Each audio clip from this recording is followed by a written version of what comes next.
أهلا وسهلا. اليوم الوصفة ديالنا غادي تكون مقيلة ديال الكبدة ديال الدجاج مشرملة على حقها وطريقها وسهلة في التوجد.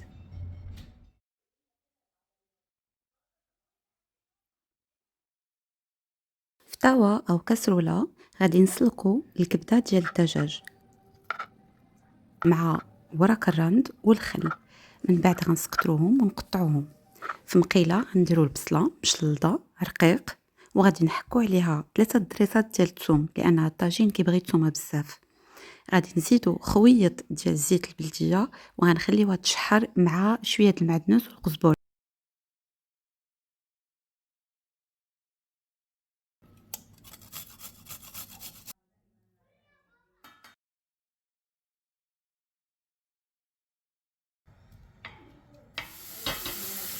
غنسدو عليها.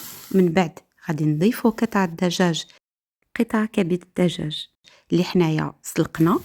بطبيعة الحال غادي تكون نصف سلقة لأن غتكمل الطياب في هذا الطاجين هذا.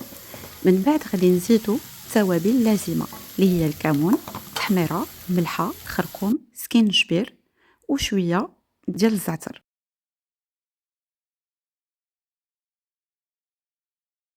والقزبر المدقوق. غنزيدو الزيت البلدية. غادي نحركو جيدا هاد الطاجين. من بعد كل واحد والذوق ديالو. انا كنزيد شويه ديال الحامض مصير، كاين اللي بغى يزيد كتير.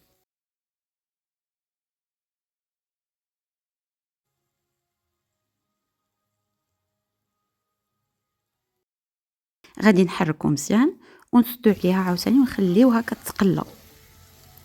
من بعد غادي نضيفو 2 معالق كبار ديال صلصه الطماطم اللي سبق لي وشاركتها معكم.